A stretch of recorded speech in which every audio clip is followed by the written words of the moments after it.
at the Holiday Inn in Ames, and I had a good Iowa breakfast. It was really enjoyable. I had a couple of strips of bacon. I had a fried egg, a glass of milk, a glass of orange juice, and some toast. And the bill was $1.55. That may still be shocking to some of us from small-town America, but it's what thousands of businessmen, educators, and others traveling on the road pay for a typical breakfast. $1.55 for some vitamin C from orange juice, some protein from eggs, some vitamin A and vitamin D from a glass of milk. I'd like you to think about that figure and then think that the typical poor person benefiting from the reformed food stamp program presented by the Nixon administration has 86 cents a day to live on for all meals. And that's a great improvement, because up until several weeks ago, the amount was 40 or 50 cents a day. And I'd like to ask you to get in the frame of reference of this meeting, to think, how much did you spend today for breakfast if you were away from your homes? How much do you spend a day for food for your family? How much do you spend a week? How much do you spend in a month? Think about that for a minute and calculate a figure in your mind.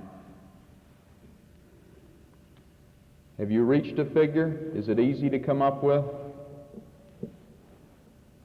Well, if you have, I would then ask you, when you were calculating how much money your family spends in a week for food, did you include the money that you give your child to buy a lunch at school?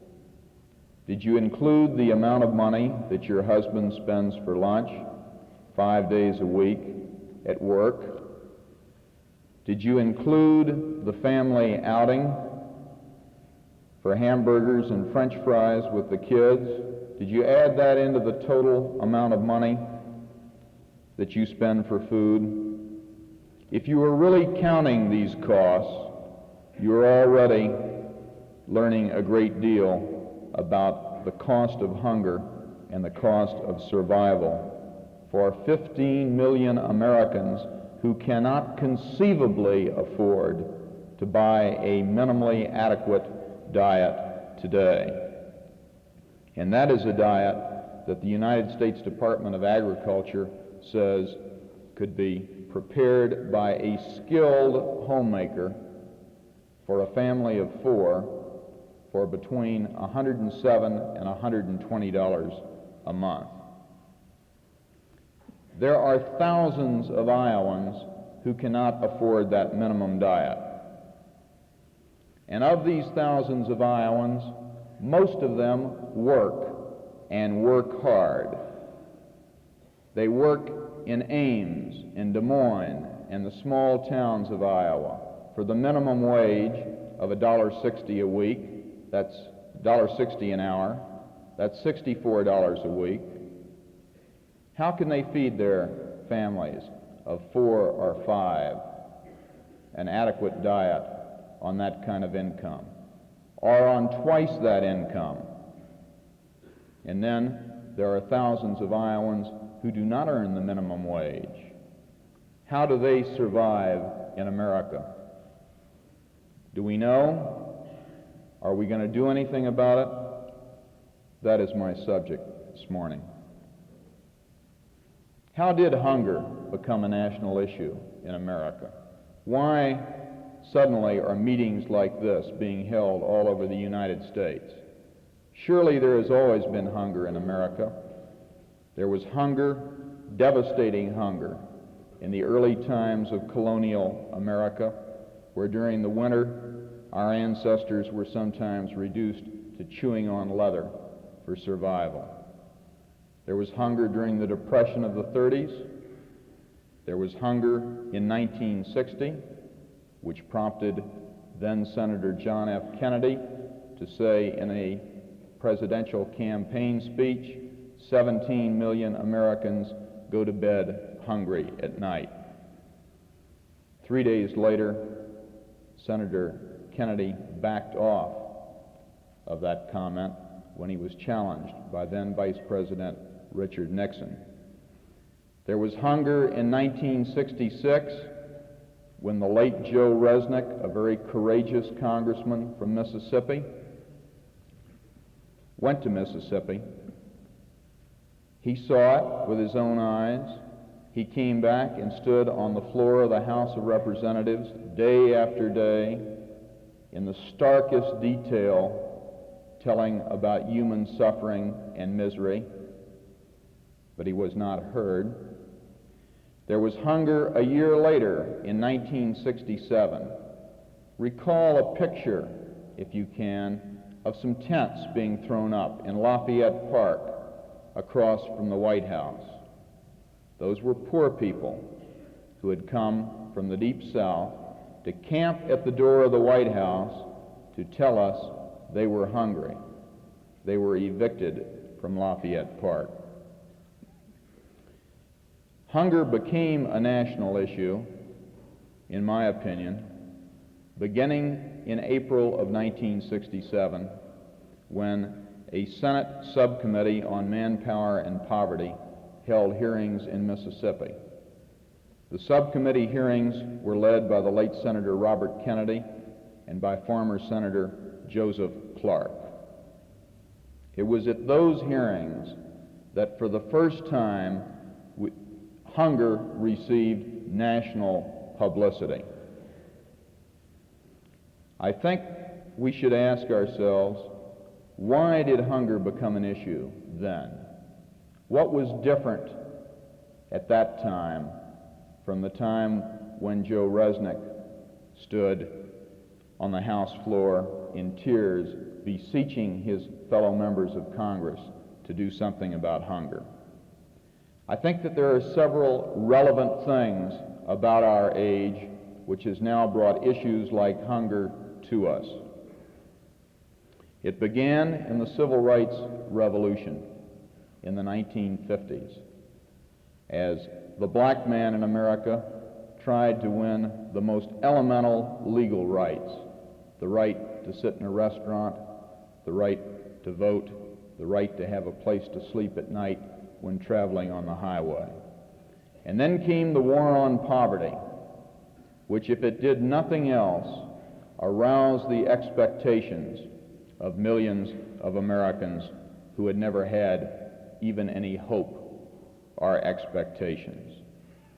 And out of that war on poverty, I would contend, came one very valuable idea: the idea that poor people know something about poverty. The idea was hotly disputed by politicians who were worried about poor people's power, by philanthropic organizations, including the community chests of major cities in Iowa and all over the country, the people who question, we've been taking care of the poor for years, what do they know about poverty? If they knew something about it, they wouldn't be poor. But out of that concept, poor people finally began to receive a voice in America. And in April 1967, in the Heidelberg Hotel in Jackson, Mississippi, some very eloquent, poor black people stood up and said to Senator Kennedy and the other men in the room, "We are hungry."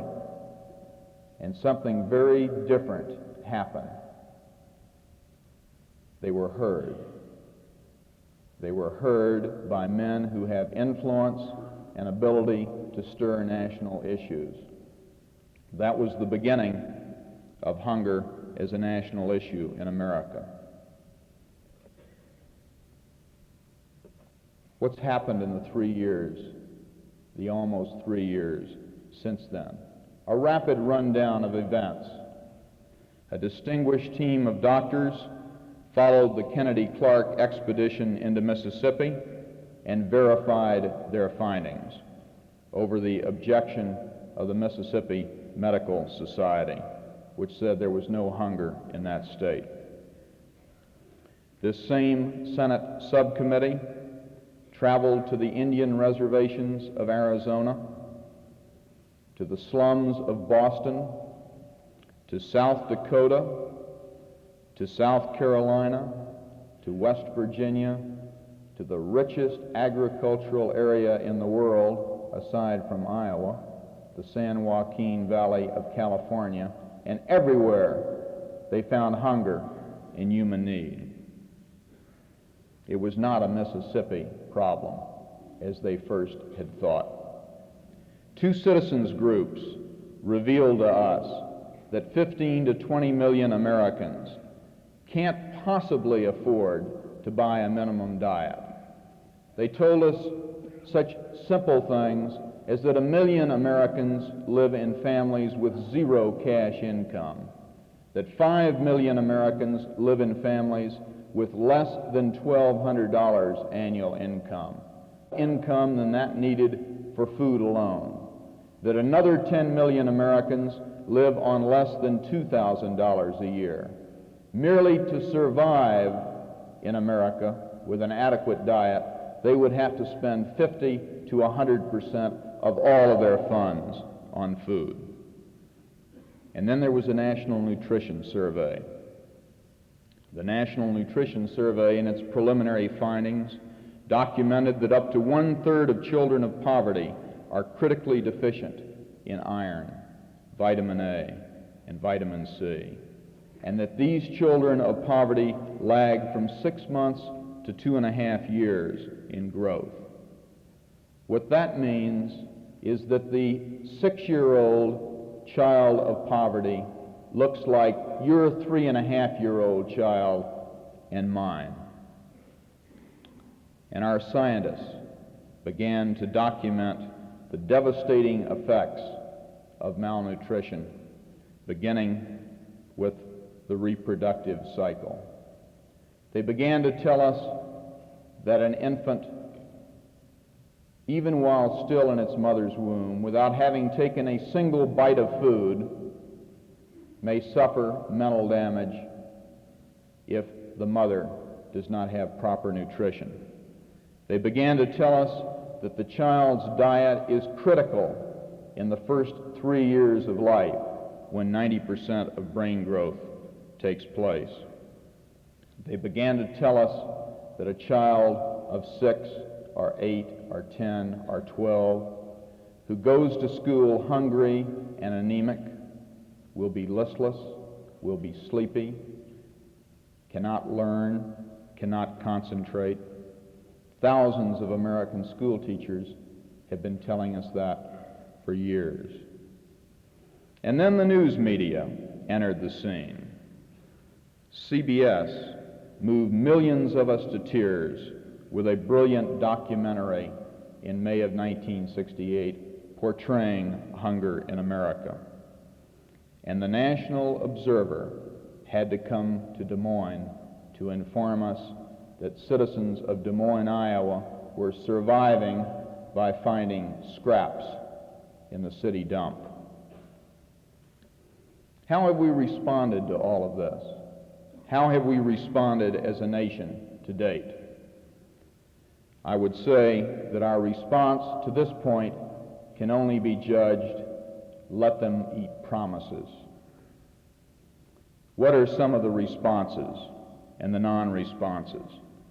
President Lyndon Johnson turned down requests for action on a dozen different occasions, requests that came from his vice president, from his secretary of agriculture, from his closest advisors. He would not acknowledge the problem of hunger in America. The House Agriculture Committee including Congressman Wiley Main from Sioux City, Iowa, dismissed the talk of hunger. It voted for a study and against any emergency action. 45 states, including the state of Iowa, continue to provide no support to the school lunch program, or only minimal and insufficient support, despite a federal law which says that states are supposed to match federal spending. In Iowa, 23,500 poor children out of an estimated 90 to 100,000 receive the free school lunches that you and I promised them in a 1949 law called the National School Lunch Act. Only about 46,000 out of more than 300,000 desperately poor Iowans who cannot afford food participated in the food stamp program, less than 20%. I think the fact that hunger has received so much publicity and that we have responded in the way that we have raises the question of why have we not acted in this rich, great country? Is it a question of innocence on our parts? Is it a question of callousness? Are we blinded by myths? I think it is a question that we must explore and answer if we will solve any of the social dilemmas that confront us as Americans today. First, to the myths. I've traveled this country for 5 weeks, and I've memorized all the myths. I hear them every day, and I attempt to answer them with some facts. These are the common myths that we, decent, middle Americans, believe about poor people and hunger. Number one, there is no hunger in America. I don't believe it. It doesn't exist. The vast majority of Americans still feel this way. We in this country have thought about hunger only in terms of Biafra or India, of people literally dropping like flies in the streets. We have not known that the insidious effects of slow malnutrition can produce just as devastating a death as the fast ones. We have not known that a child or an adult can be fat from a diet of only carbohydrates and still be desperately lacking in essential nutrients for proper health. Another myth. If there's any problem of hunger in the United States, it's because the poor are ignorant about proper nutrition. We need to give them more courses so they'll know how to use their food. I've seen what they do with those commodities. They feed them to the pigs. I've watched them in the grocery store with their food stamps. They're buying Coke and potato chips. The facts, ladies and gentlemen, do not bear out the impressions. The facts of the 1965 Food Consumption Survey of the Department of Agriculture tells us that the very poor make better use of their limited food dollar than do you and I. Not because they're nutritional wizards and we are nutritionally ignorant, but because merely to survive in America, they must use that much discretion and canniness. You don't have to find that out in statistics. I have found it out in the city of Des Moines, in a shack in Mississippi, in a shack in Appalachia, in a tenement of Mexican Americans in San Antonio. All you need to do is to talk to mothers of children of poverty. Ask them what concerns them.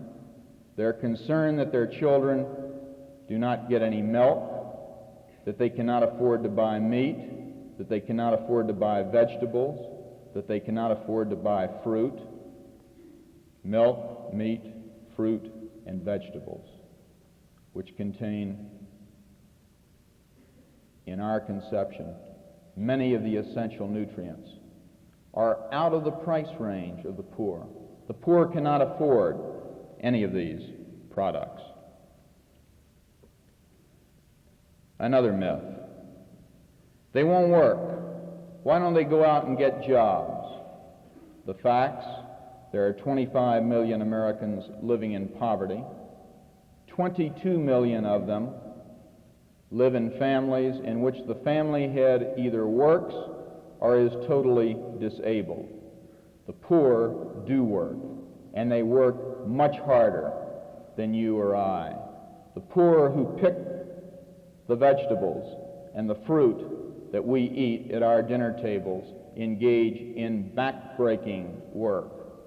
The poor who pick the cotton and work the cotton fields that produces our clothes work extremely hard, and they are hungry because they are not earning a living wage. Another common statement: oh, they're always out drunk. They're spending their money on booze and chasing women instead of spending their money on the children. Yes, there are poor people who spend their money on booze, but what do the facts show? Again, from the National Nutrition Survey and the Food Consumption Survey of '65. Families with less than $2,000 annual income spend the grand total of 11 cents a week for alcoholic beverages. Families with over $15,000 income spend more than $4 a week for alcoholic beverages. Some of the poor get drunk. Some of the poor are adulterous. But why are we saying this? Are we thinking about the standards of middle America, about the divorce rates in our affluent society, about the adultery and the alcoholism in our affluent society? Are we somehow judging the poor by standards very, very different than we judge ourselves? And then the greatest myth of all: we have food programs that take care of any problems of hunger in America. We have a food stamp program, a school lunch program, a special milk program, a commodity distribution program. Surely anyone who's hungry can be served by these programs. When Robert Kennedy and Joseph Clark went to Mississippi, they thought that was true, and they returned to the Agriculture Department confident that a remedy would be forthcoming in a matter of days. They were very naive. We all are, and we have been, as these programs have been designed and implemented over the years. Because the facts of the matter are that the Agriculture Committees of Congress have designed each of these programs not with the mind to helping a poor person survive in America, but with the essential motive of somehow helping commercial agriculture get rid of surpluses. Let me make one point very clear. The typical farmer is not the villain of this piece. 2/3 of America's farmers are so poor they need food aid themselves. But the villain that helped design these programs was somehow thinking that commercial agriculture in America was going to be benefited if we could just siphon off a little food somehow for a foreign aid program or a domestic program. The facts should have been very clear to us. They were not hidden. In 1964, when the Senate Agriculture Committee held its hearings on the food stamp program, a brave young man from the Agriculture Department stood up and he said, "Senator Ellender, there's just one thing wrong with this program." Senator Ellender, then and now chairman of the Agriculture Committee, responded, "What's that, young man?" And the young man answered, "It won't work. It won't help poor people. They won't be able to afford the food stamps." Senator Ellender became very indignant. "This is supposed to be a food program," he replied, "not a welfare program. Why, when the fishermen in my state can't catch fish, we don't give them fish to catch." These are the attitudes that shape these programs. And I would say to you, and I use the word advisedly, that the food stamp program was designed as a means of simple extortion to get the maximum amount of a poor person's limited dollars to go into food. The food stamp program said that although you only have $100, which is a third of what you need to survive in America, if you will put $50 instead of $20 into food, we'll help you eat a little better. You may have to shortchange some of your other needs. That's the way the food stamp program was designed. The special milk program, by which your children and mine get a second half pint of milk a day for a couple of cents at school, is a $110 million subsidy by the United States government to the dairy farmer. In 1966, the story of this program was all on the open record, if any of us had been listening or watching. Again, the scene was the Senate Agriculture Committee. Senator Ellender presiding. The witness before him, Mr. Patrick Healy, who is the lobbyist for the National Milk Producers Association. At issue, a Johnson administration request that poor children be given first chance at this federally subsidized milk. Ellender and Healy were adamant against the proposal, fearful of losing suburban support for the program. Said Senator Ellender, "Mr. Healy, you know, of course, this program was a program for the milk producer, not a program for children." Mr. Healy nodded in agreement. That is the way we have designed food programs. That is why they do not work to meet the needs of poor people. Why have we been blinded by these myths? Why are we so innocent? Why are we so ignorant? Why don't we know? I would suggest to you that we in America no longer know each other as people. We know people who are exactly like ourselves. We do not know someone who lives 3 blocks away, who has a different income level, who has different ideas. We only have our conception of him. We do not really know him. Vice President Agnew said yesterday he was calling for toleration on the race issue, and he was expanding his version of a good philosophy.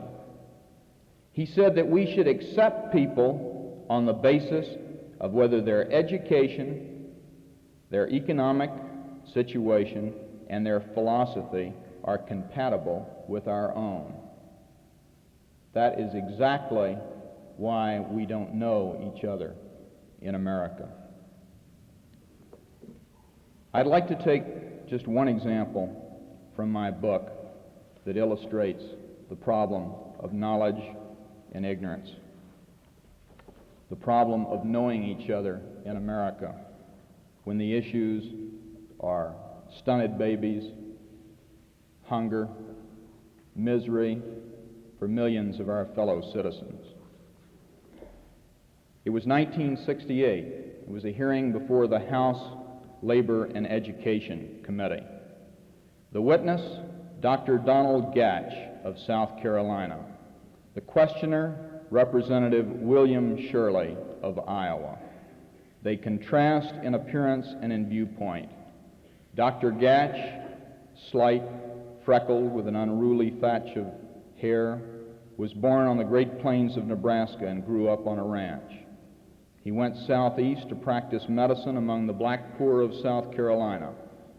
He made his mark there as an outstanding rebel physician who challenged a medical establishment that refused to admit the suffering and medical neglect in its own community.